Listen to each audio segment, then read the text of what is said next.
আজকের day start Pokhara থেকে। পোখরাটা এত বেশি সুন্দর, আর পোখরাতে যারা এসেছেন তারা অবশ্যই জানেন প্রচুর প্রচুর ফরেনার। পোখরাতে আসলেই মনে হয় যে ফরেন কোনো কান্ট্রিতে চলে আসছি আমরা। সকাল সকাল ঘুম থেকে উঠে আমরা ব্রেকফাস্ট করে নিলাম 200 নেপালিতে। 2টো পরোটা থাকতেছে, একটা অমলেট থাকতেছে, সবজি থাকতেছে। আচ্ছা, মানি এক্সচেঞ্জ অবশ্যই আপনারা কাঠমান্ডু থেকে করে আসবেন, কারণ পোখরাতে রেট অনেক কম। $1 ইকুয়াল টু 134 টাকা দিচ্ছে নেপালি। তো বাংলাদেশ থেকে কেউ টাকা নিয়ে আসবেন না, কেননা এখানে কোথাও টাকা ভাঙানোর সিস্টেম নাই, অবশ্যই ডলার ক্যারি করতে হবে। তো আজকে আমরা সাইট সিন করতে বের হলাম গ্রুপ ট্যুরে। ব্যাট কেভ প্রথমে আমরা ঢুকলাম। এখানে হচ্ছে মাত্র 80 নেপালিতে আপনারা ব্যাট কেভে ঢুকতে পারেন। আচ্ছা, আর টিকিট কাটার পরে আপনাদেরকে ঢোকার টাইমে হাতে একটা টর্চ দিয়ে দিবে, আর 500 মিটার নিচে আপনাদেরকে যেতে হবে। ভেতরে বাদুড়গুলো ঝুলতেছে, খুবই সুন্দর দৃশ্য। আর এই জায়গাটা আপনারা পোখরাতে আসলে একদমই মিস করবেন না, এত সুন্দর। ভেতরে আপনারা না গেলে বুঝবেন না। পুরো পাহাড়ের গহীনে এই ব্যাট কেভটি। যারা যারা গেছেন শুধুমাত্র তারাই বুঝতে পারবেন এটা কতটা সুন্দর। ব্যাট কেভ থেকে মাত্র 500 মিটার দূরেই মাহেন্দ্রা কেভ। সেম টিকিট মাত্র 80 রুপিতে। খুবই সুন্দর এটার ভিতরে।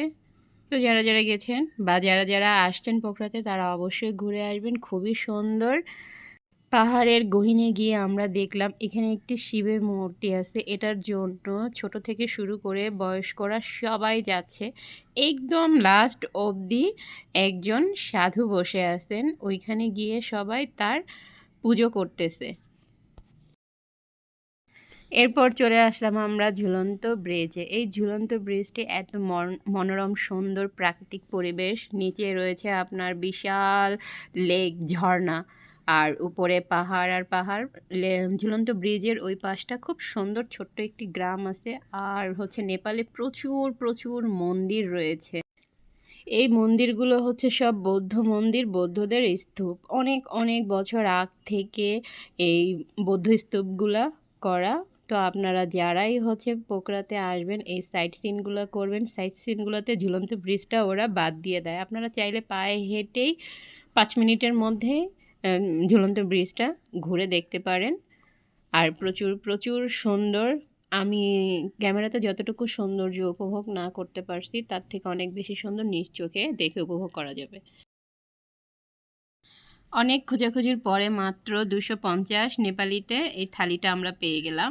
থালিতে হচ্ছে ভাত থাকে পরিমাণ মতো, ডাল থাকতেছে, শাক থাকতেছে, আলু ভাজা থাকতেছে। নেপালের শাক বলতে শুধুমাত্র লেটুস পাতাটা সিদ্ধ করে ওরা দিয়ে দেয়। 3 রাত 4 দিন পোখরাতে থাকার পরে এবার আমরা কাঠমান্ডুর উদ্দেশ্যে আবার রওনা হচ্ছি এই এসি বাসটিতে। মাত্র 1200 নেপালিতে এই বাসে আমরা কাঠমান্ডু যাচ্ছি। অনেক সুন্দর বাস, সাথে কম্বল রয়েছে, 1 লিটার করে পানি দেওয়া হয়েছে, একটি স্ন্যাক্স দেওয়া হয়েছে খাওয়ার জন্য, এবং বিভিন্ন জায়গা 2 ঘন্টা পর পর বিভিন্ন জায়গাতে আপনার ওয়াশরুমের জন্য, খাবারের জন্য বাসটি থামানো হয়। নেপালে আপনারা আসতে চাইলে নিজেরা গ্রুপ ট্যুরে আসতে পারেন। যদি আপনার ফ্যামিলি মেম্বার থাকে, ফ্রেন্ডস গ্রুপ থাকে, তাহলে খুবই রিজনেবল প্রাইসের মধ্যে আপনারা নেপালটা ট্রাভেল করতে পারবেন। শুধুমাত্র আপনাদের টিকিটের খরচটাই বেশি হয়ে যায়।